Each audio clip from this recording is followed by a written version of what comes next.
এই কেকটা বানানো যতটা সহজ এবং খেতেও ততটাই মজার। যারা কখনোই কেক বানাননি তারাও এই কেকটা বানিয়ে নিতে পারবেন। এটা ফ্যামিলি প্যাক একটা পাউন্ড কেক। এরকম একটা কেক বানিয়ে যদি বাসায় রেখে দেন তাহলে বাচ্চাদের টিফিনেও দেওয়া যায়। তাহলে চলুন রেসিপিটা দেখে নেই। তো এখানে ১ম এই আমি নিয়ে নিচ্ছি ২ কাপ পরিমাণ ময়দা। এরপর দিয়ে দিব ২ টেবিল চামচ পরিমাণ কর্নফ্লাওয়ার। কর্নফ্লাওয়ারটা দেওয়ার চেষ্টা করবেন। কর্নফ্লাওয়ার দিলে কেকটা অনেক সফট হয়। এখন দিয়ে দিচ্ছি ১ টেবিল চামচ পরিমাণ ভ্যানিলা পাউডার। আপনারা ভ্যানিলা emulsion দিলে সেটা ডিমের মেলনের সাথে দিবেন। দিয়ে দিচ্ছি ২ চা চামচ পরিমাণ বেকিং পাউডার, ১/২ চা চামচ পরিমাণ দিয়ে দিলাম বেকিং সোডা আর দিয়ে দিলাম ১ চিমটি লবণ। আর এখন দিয়ে দিলাম ২ টেবিল চামচ পরিমাণ গুঁড়ো দুধ। এই গুঁড়ো দুধটা দিলে কেকের টেস্টটা আরো ভালো আসে। এখন আমি এই শুকনো উপকরণগুলোকে খুব ভালোভাবে চেলে মিশিয়ে নেব। এই শুকনো উপকরণগুলো খুব ভালোভাবে মেশাতে হবে এবং মিশিয়ে ঢাকনা দিয়ে এক সাইডে রেখে দিব। আর আমি আজকে ৪ টা ডিম দিয়ে এই পাউন্ড কেকটা বানাবো। তো ৪ টা ডিমের জন্য আমি যেই মেজারমেন্টে আমার উপকরণগুলো নিয়েছি, এই মেজারমেন্টে যদি আপনারা উপকরণ নিয়ে এই কেকটা বানান তাহলে আপনাদের কেকটা একদম পারফেক্ট হবে। আপনারা চাইলে ২ টা ডিম দিয়েও বানাতে পারেন। সেক্ষেত্রে এর অর্ধেক নিবেন আরকি। আমি যে মেজারমেন্টে নিয়েছি এই মেজারমেন্টের অর্ধেক পরিমাণ নিবেন। যেমন ২ টা ডিম দিয়ে বানালে ১ কাপ পরিমাণ ময়দা নিবেন এবং ১ চা চামচ পরিমাণ বেকিং পাউডার নেবেন। ১ কাপ ময়দার সাথে ১ চা চামচ পরিমাণ বেকিং পাউডার নিতে হয়।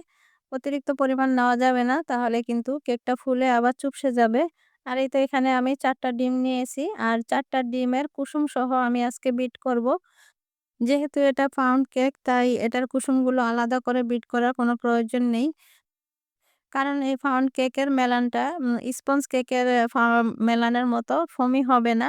এটা একটা থকথকে মেলান হবে। তাই এটা এভাবে বিট করে নিলেই হবে। আপনারা চাইলে এই কাজটা হ্যান্ড হুইস্ক দিয়েও করে নিতে পারেন। তবে সেক্ষেত্রে সময়টা একটু বেশি লাগবে। আর এই তো এখন আমি দিয়ে দিচ্ছি চিনি। তো আমি ২ কাপ ময়দার সাথে ২ কাপ পরিমাণ চিনি নিচ্ছি।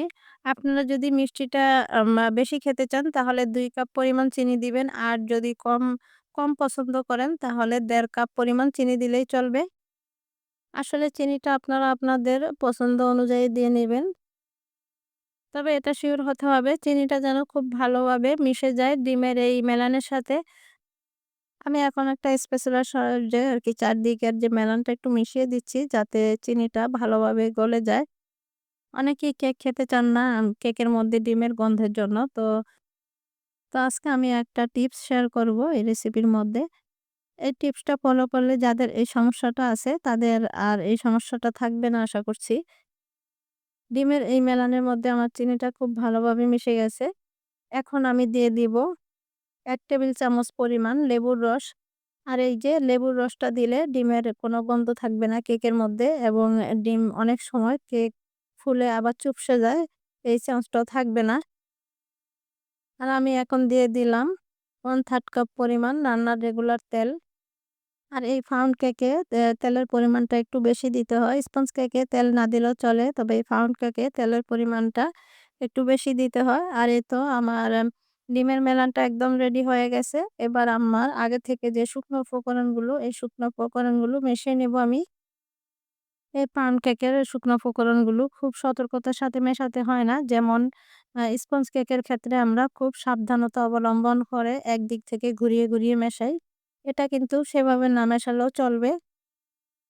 এটা আপনি হ্যান্ড হুইস্ক অথবা স্প্যাচুলা কিংবা আপনার যে ইলেকট্রিক বিটার, সেই বিটার দিয়েও মিশিয়ে নিতে পারেন।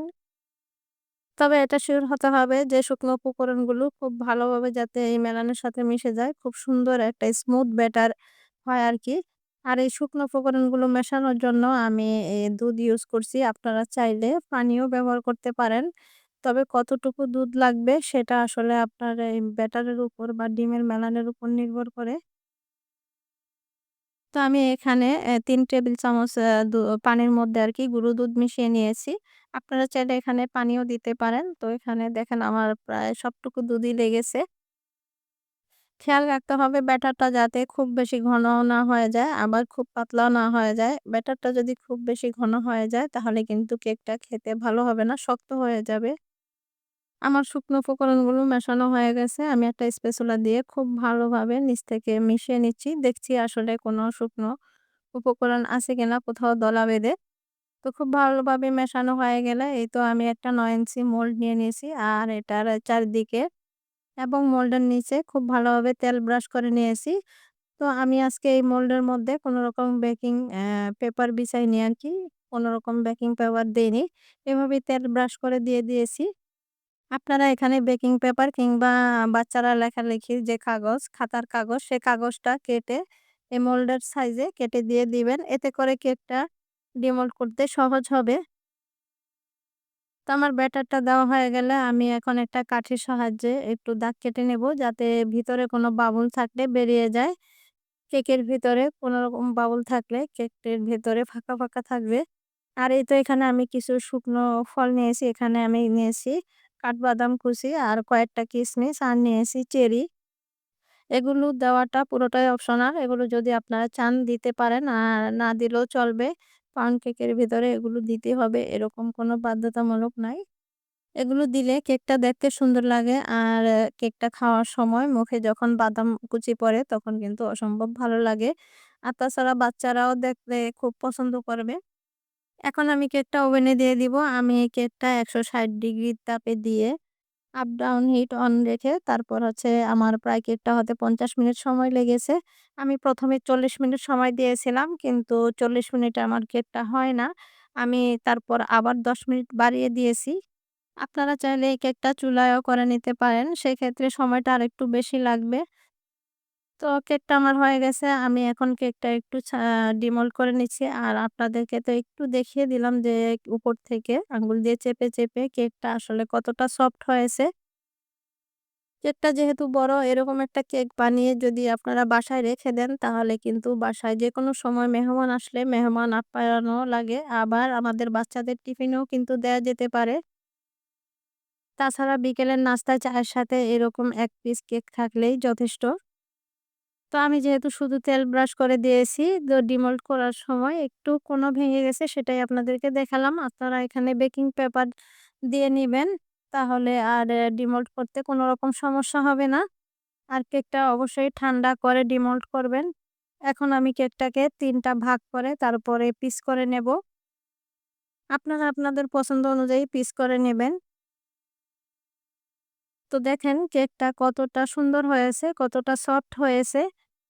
তো এরকম একটা কেক কিন্তু খুব অনায়াসে আপনারা বাসায় বানিয়ে নিতে পারেন। এটা বানাতে কিন্তু ইলেকট্রিক বিটারের প্রয়োজন নেই। হ্যান্ড হুইস্ক দিয়েও বানিয়ে নেওয়া যায়।